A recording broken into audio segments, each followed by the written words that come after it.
নমস্কার বন্ধুরা, আশা করি সবাই খুব ভালো আছেন। আজ আমি বাঁধাকপির একটা রেসিপি নিয়ে আপনাদের কাছে চলে এলাম।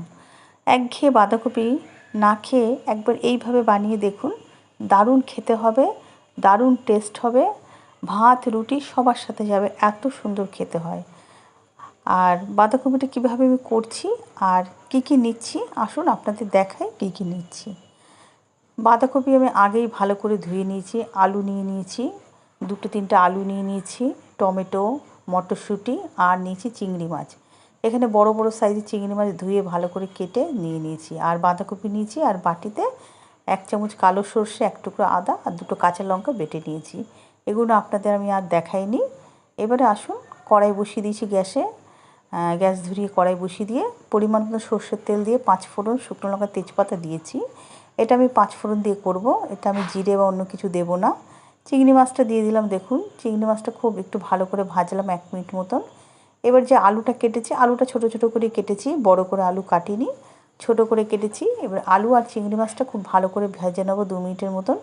ভেজে নেওয়ার পরে এবার পরিমাণ মতো নুন আর হলুদ দিয়ে দেবো। নুন হলুদ দিয়ে আরও 1 মিনিট মতন খুব ভালো করে ভাজতে হবে।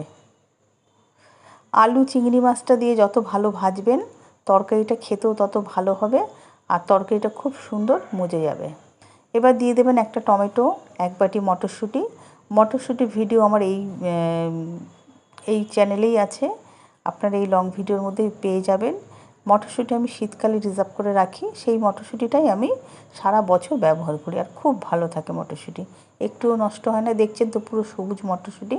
আমি যখনই মটরশুঁটি দিয়ে কিছু তরকারি করি তখন এই মটরশুঁটিটাই ব্যবহার করি। এবার দিয়ে দিচ্ছি আমি এখানে জিরে পরিমাণ মতন, লঙ্কার গুঁড়ো পরিমাণ মতন লঙ্কা জিরের গুঁড়ো দিয়ে দেবো। লঙ্কাটা আপনারা বুঝে শুনে নেবেন, যে যেরকম ঝাল খাবেন।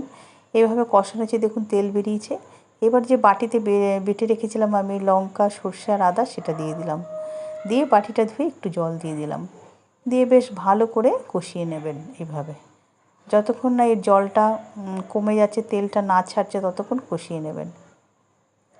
দেখুন জল কমে গেছে আর তেলও ছেড়ে দিয়েছে, খুব সুন্দর কষানো হয়ে গেছে।